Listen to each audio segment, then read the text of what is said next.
който трябва да достъпят е api.edg.bg.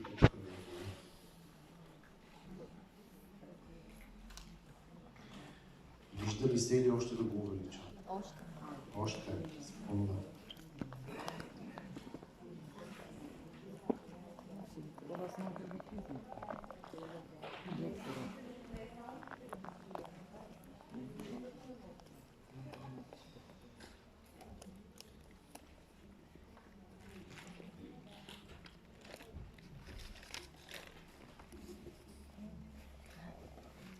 Така. Добре.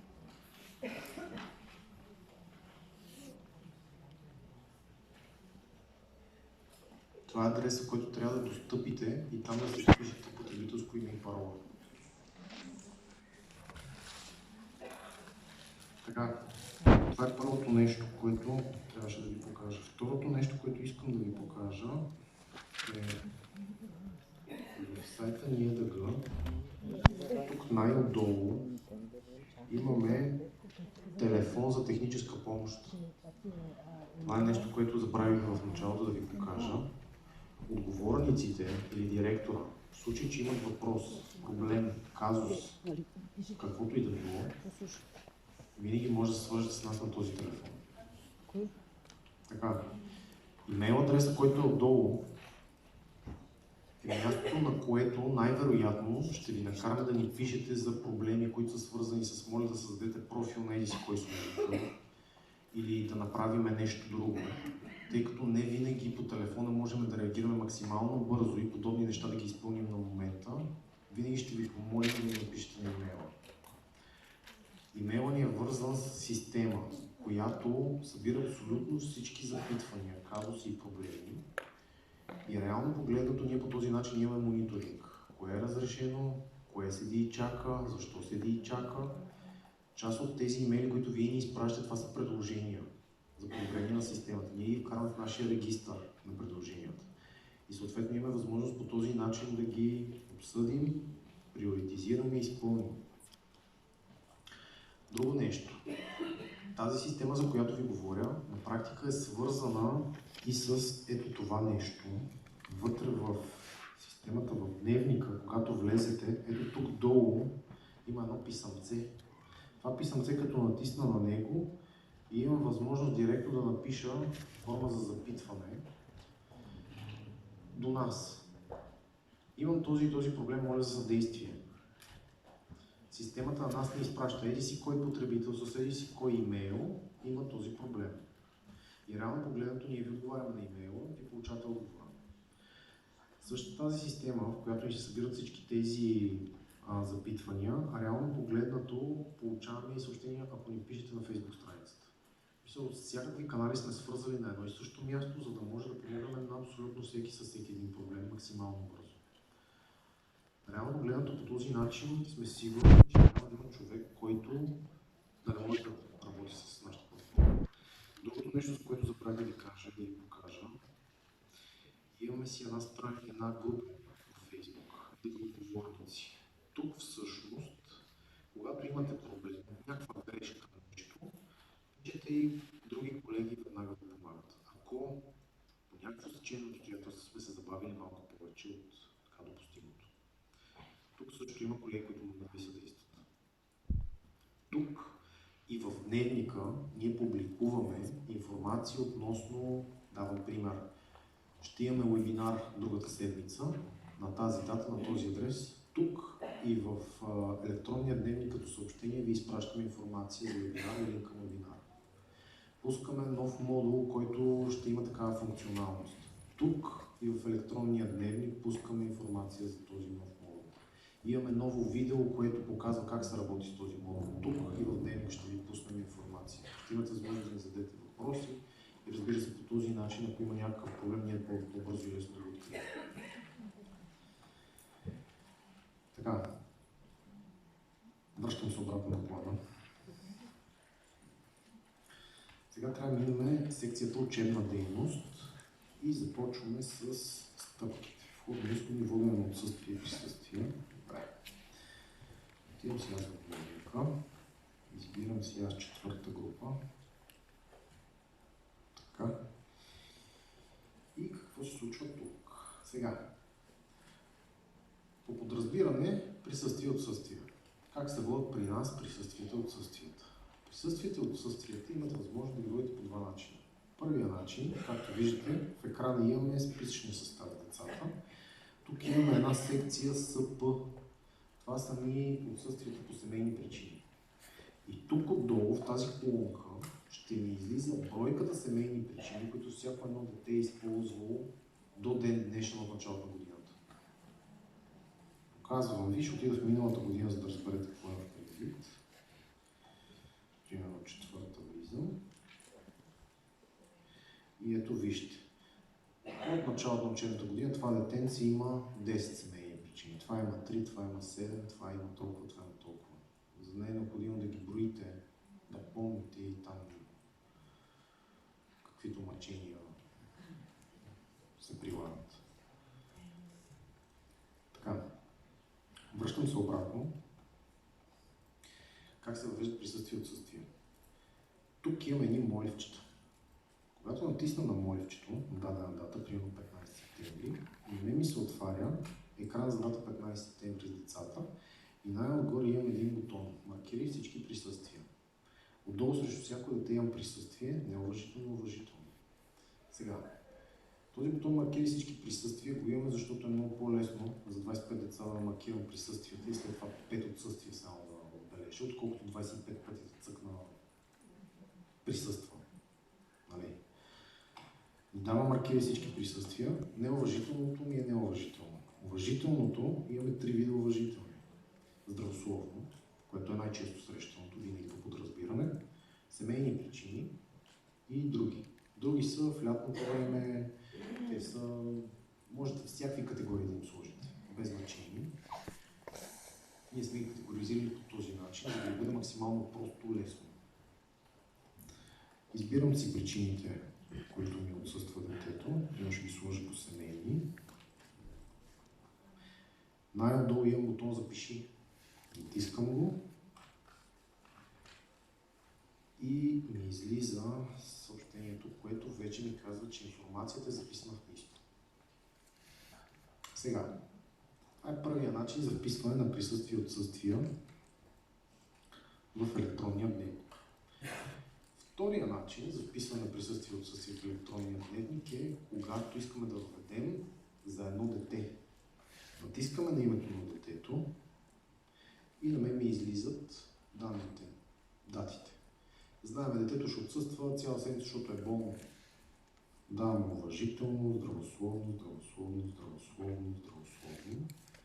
Запиши. По същия начин. Записана информацията в нисто. Отивам назад. И забележете, отсъствието ми нанесе. Сега, идва въпрос. Как мога да коригирам нещо, което вече съм въвел поради някаква причина? Да, например, ето на това дете сме написали неуважително отсъствие, защото не знаем какво се случва с него. И изведнъж се появява. Просто цъквам на хиксчето и ми се отваря меню, в което аз имам възможност да го променя на присъствие или да го сложа на уважително. Или да го изтрия, защото и такава опция.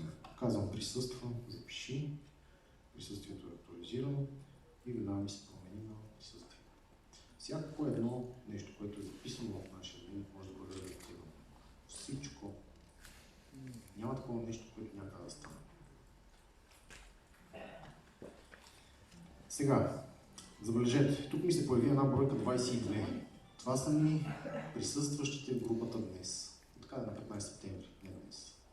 22 деца имам в групата. Сега, най-отдолу имаме няколко справки. Генерира обобщена присъствие и отсъствия, обаче аз ще отида в миналата учебна година, за да гледаме нещо по-адекватно, защото няма нищо.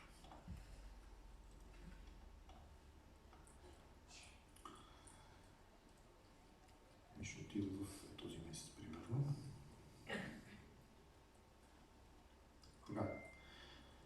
Четвърта група за месец август. Списъчният състав на децата.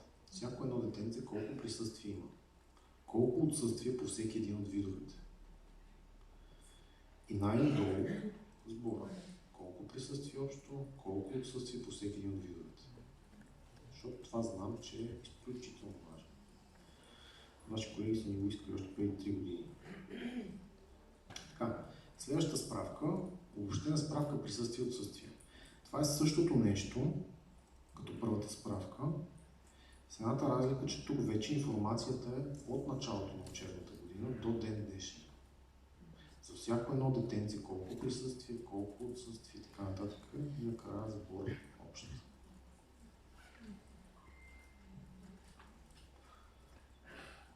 Следващото, месечна справка. Месечната справка, представете си това, което виждате в дневника, което сте попълвали, просто си го разпечатате. И тук ми излизат с легендата. Присъства, отсъствие други, отсъствие заболяване, отсъствие семейни причини. И това нещо за всеки един месец имате възможност да го разпечатате. И последната ни тук. Последната ни тук е празна бланка. За всеки един от месеците, които са ви необходими, имате възможност да си разпечатате празна бланка за присъствието и отсъствието. Доколкото знам, има местенца, които нямат интернет, случват се какви ли не неща и ви е необходима такава бланка. Така. Това е относно присъствието и отсъствията. Въпроси имате ли? Да. Не. Имате възможност да си генерирате, когато искате, за който и да е период. Информацията в справката се генерира в реално време на база това, което е записано в дневника. Така.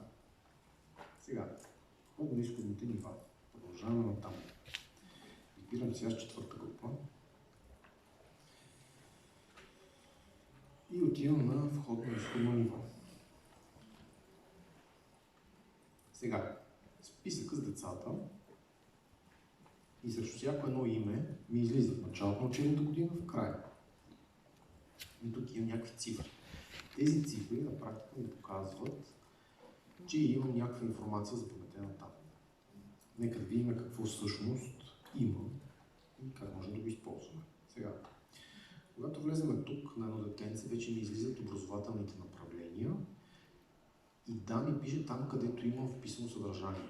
Не ми пише, където няма нищо. Сега, нека да отидем, примерно, на околен свят. Как отиваме на околен свят? Искаме на ученството на околен свят и ми се отваря един екран с две текстови полета. Едно за началото на учебната година, едно за края на учебната година. Отгоре, в десния ъгъл до текстовите полета имам две опции. Едната опция е да си извикам съдържание от едни шаблони, които сме създали, а другата ми опция е да копирам нивото, което е вписано за друго дете, да ми се появи тук. Показвам шаблоните. Тискам на шаблона. Какво ми излиза? Шаблони за четвърта подготвителна група околен свят.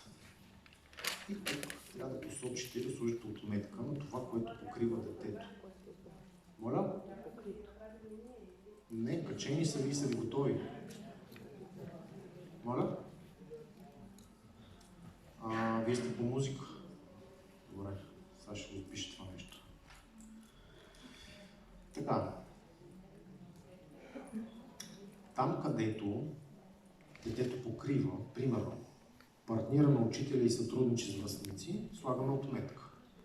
Слагаме в кутийката. Там, където не слагаме. Всичко, което сме сложили като отметка, ще ни се генерира като текстово съдържание в полецето отдолу. Показвам. Това прави, това прави, това прави, това прави.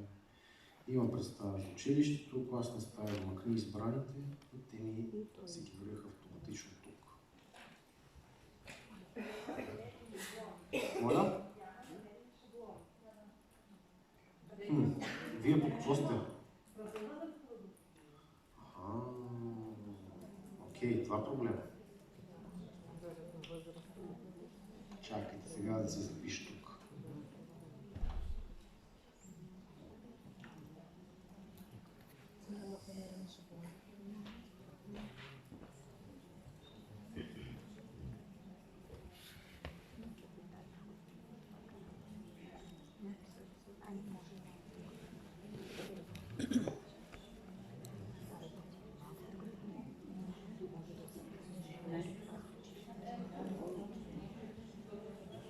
А вие по музика възрастова ли сте или...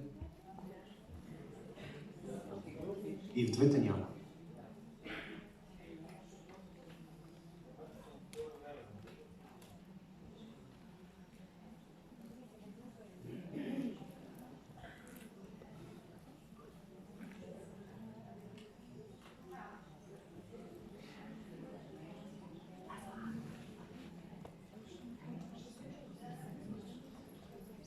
Може ли да ми кажете вие от коя градина сте?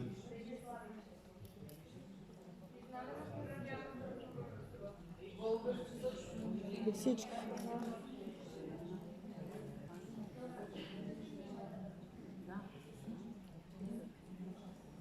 А от коя група сте от Дегиславиче?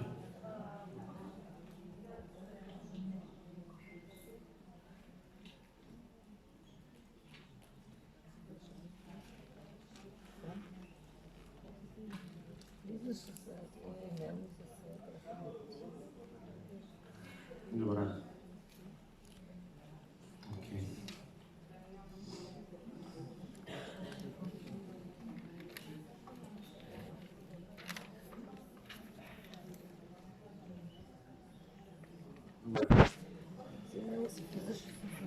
Това нещо ще го направим. Така пишеш, нали така речеш? Сега, показах ви как се използват шаблоните.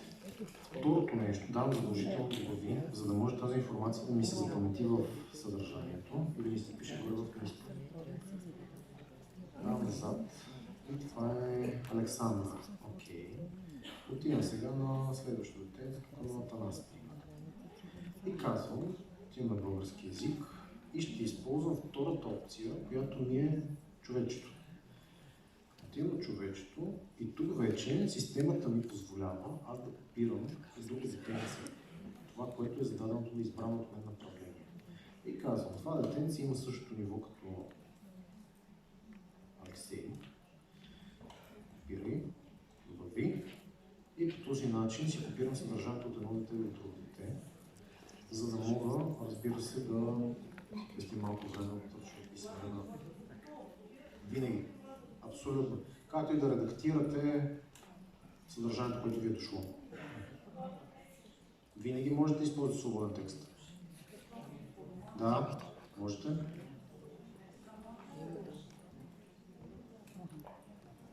Така, сега. Както виждате, най-отгоре, пред образователните направления има едно обобщение. Това обобщение остана от миналата година заради недоразумения в ИСПА. Те там, колегите, които разработват тази тема, не знаят, че в детските градини има образователни направления. И бяха сложили това нещо, обобщение, в началото и в края на учебната година. Казваме им, още, може би беше началото на септември, това ще създаде проблем. На началото на октомври месец, може би, започнахме да тестваме лудовете и при опит за прехвърляне на съдържание от дневника на детето към луда, което е преучилищна подготовка на детето, става грешка. Защото в луда всичко е по образователни направления и няма обобщение. Пак им си базираме. Да, наистина това. Февруари месец чак те добавиха образователните направления. И сега при нас това обобщение седи така ни в клини в ръкав. Но измислихме за какво ще го използваме и ще го преименуваме. Това обобщение ще бъде готово за първи клас. И ще го оставим само в трета и четвърта група. И ще има функцията, когато вие го напишете готовно за първи клас, т.е. учителите, които са на съответните деца, това съдържание ще се генерира в удостоверението на града. За да спестим малко работа на човек, който попълва тези удостоверения. Защото това, което аз видях, един човек, в зависимост от градината, в която е, това нещо го работи от 1 до 3 дни. Зависи колко групи подготвителни имат. колко деца.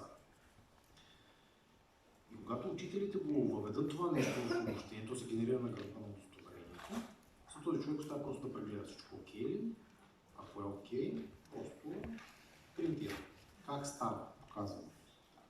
Сега, ходим изходни нива, ще си харесам, примерно, Алексей. Тук на обобщение ще отида, ще си копирам от първото потенция съдържанието. То няма съдържание. Къде си копирам някакво съдържание? Примерно това ще копирам. Добави.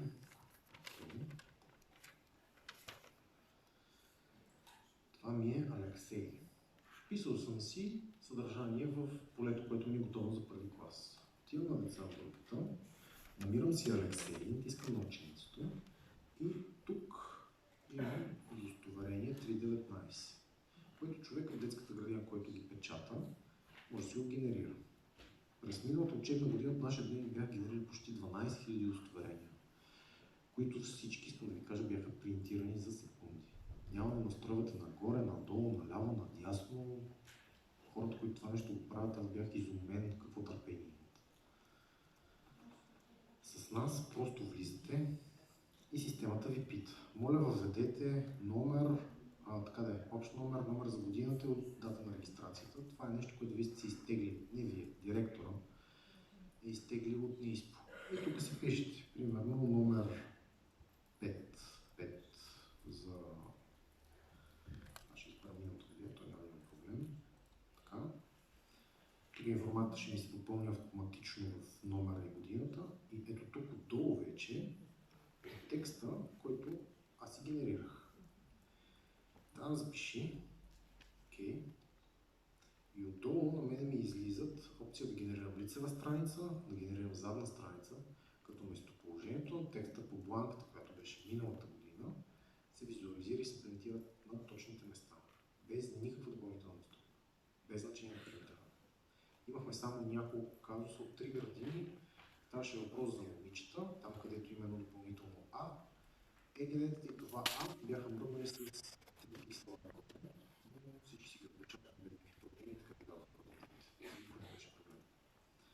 Сега, и цялата страница си я генерирам, PDF, слагам си бланката, принтирам си. Става за секунди. И задната страница по същия начин. Ето ви. Абсолютно всичко, което където трябва да бъде. Така. Въпроси относно входно-изходните